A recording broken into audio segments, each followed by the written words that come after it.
Just like all companies and industries in the world, the K-pop industry is not shy to having younger people in their companies. They're always looking for the newest young talented idols, and young is being under the age of 18, which is starting to get a little weird with how things are starting to be formatted within the industry. Idols who are in their 20s are now being considered too old to debut, which literally makes no sense and there's really no excuse for it.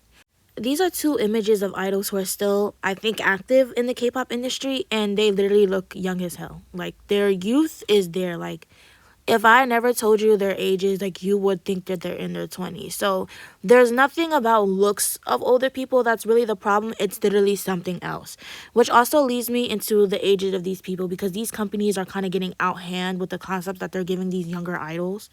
The K-pop group Kiss of Life, that is still new and is a rookie group, has been receiving a lot of praise for being a grown woman, especially with their song Nobody Knows, that features like a more mature concept and is a bop also. Y'all should listen. But basically it wears concept that why people are calling that these girls are grown women when they're literally just entered like adulthood.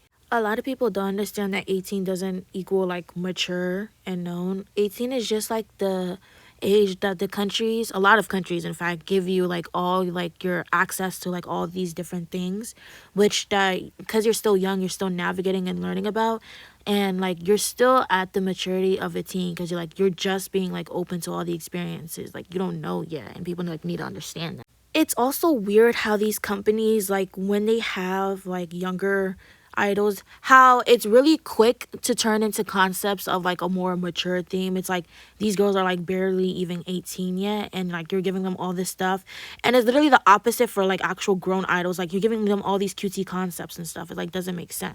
And another thing is, people also really forget how like the K-pop industry and like the fans like be acting. Like, you're bringing a young person into like a very toxic kind of environment with how like the K-pop industry runs, with like losing weight, surgeries, not being pretty enough, dancing and singing at the same time. Like, that could have a really huge toll on a young person's like self-esteem and how they present themselves. Bottom line is, having a person who is older than having a person younger in the industry is way better. Like, having older idols really should only be the way, and like whatever that weird stuff that's going on with these wanting these younger people just needs to be cut out. There's so much benefits that you can have from having an older person than a younger person in the industry, that these people like really need to get into their head. Not to mention, younger idols need to have and enjoy their childhood, and these are like only a few of the reasons why like being an older idol is better, but like there's literally so much more that I can list.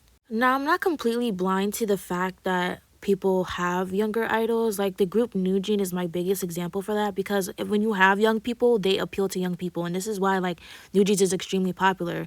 But when that song Cookie hit, it was just like people are just weird, and it just like reminds you of what like the industry is.